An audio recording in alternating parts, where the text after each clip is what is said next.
அனைவருக்கும் வணக்கம். நீங்கள் நம்ம சேனலுக்கு புதுசுன்னா பக்கத்தில் இருக்கிற பெல் பட்டனை அமைத்தி சப்ஸ்கிரைப் பண்ணிக்கோங்க. தொடர்ந்து எல்லா வீடியோக்களையும் நீங்கள் பார்க்கலாம்.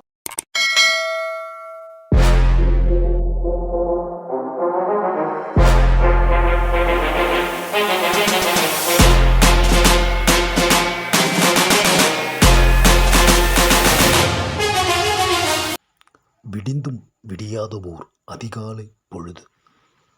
பறந்து விரிந்து நீண்டிருந்தது அந்த தார் சாலை. இடைவெளி விட்டு வரிசையாக மின் விளக்குகள் ஆங்காங்கே உயிர் பெற்றிருந்தது. வாகனங்களின் சக்கரங்கள் தேய்த்து தேய்த்து தார் சாலை கூடுதல் கருப்பாக தெரிந்தது. தொலைவில் ரயில் வண்டி போகும் சப்தம் கேட்டது. மனிதர்களின் நடமாட்டம் அறவே இல்லை. அப்போதைக்கு அந்த தார் சாலையில் வாகனங்களின் இரைச்சலும் துளியும் இல்லை. கடுமையான நிசப்தம். திடீரென்று தூரத்திலிருந்து வந்த என்கிற சப்தம் நிசப்தத்தை உடைத்தெறிந்தது. அது வேறு ஒன்றுமில்லை, ராசப்பன் சாலையை பெருக்கும் சப்தம். மிக தொலைவில் மின்விளக்கின் வெளிச்சத்தில் கருப்பு உருவமாய் சாலையை பெருக்கி குப்பைகளை ஒன்று சேர்த்து கொண்டிருந்தான் ராசப்பன். இப்போது ராசப்பன் சாலையை பெருக்கும் சத்தம் அதிகமாகிக் கொண்டே வந்தது. அதிகாலையில் அந்த சப்தம் பூதாகரமாக கேட்டது.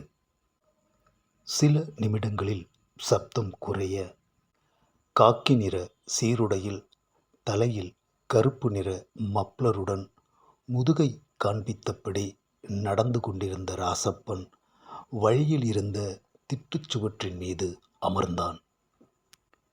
இப்போது ரயில் போகும் சப்தம் மிக தெளிவாக கேட்டது. ஆழமான ட்ரவுசர் பைக்குள் கையை விட்டு பீடி ஒன்றை வெளியில் எடுத்தான் ராசப்பன். தலையில் மப்ளர் மடிப்பில் சிக்கியிருந்த தீப்பெட்டியை எடுத்து பீடியை பற்ற வைத்தான். நன்றாக இழுத்து புகையை வெளியேற்றினான். குளிருக்கு மிக இதமாக இருந்தது. ராசப்பனுக்கு 40 வயது.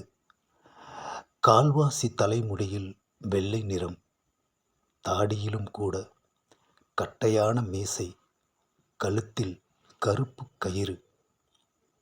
உதட்டுப்பிடியில் சிக்கியிருந்த பீடியை தம் கட்டி இழுத்தபோது பீடியின் முனையிலிருந்த நெருப்பு சிகப்பு நிறத்தில் ஒளிர்ந்தது.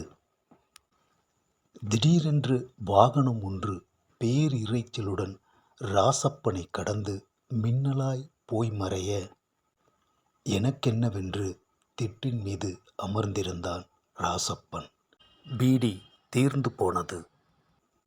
கையில் துடப்பத்தை எடுத்துக்கொண்டு நடந்தான் ராசப்பன். சிறிது தூரம் வந்ததும் பூட்டி கிடந்த ஒரு கடைவாசலில் சிறுவன் ஒருவன் குளிரில் நடுங்கிக் கொண்டிருப்பதை பார்த்தான் ராசப்பன். சிறுவனின் அருகில் வந்து அவனை உற்று பார்த்தான். சிறுவனின் முகம் ராசப்பனுக்கு சரியாக தெரியவில்லை.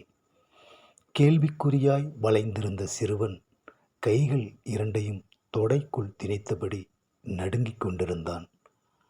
அரைக்கை சட்டையும் ட்ரவுசரும் போட்டிருந்தான்.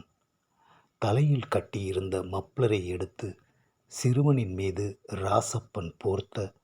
படக்கென சிறுவன் எழுந்து அமர்ந்து கொண்டு அழத் தொடங்கினான். என்ன ஏது என்று விசாரிக்காமல் சிறுவன் அழுவதையே பார்த்திருந்தான் ராசப்பன். சிறுவன் பேந்த பேந்த ராசப்பனையே பார்த்தான்.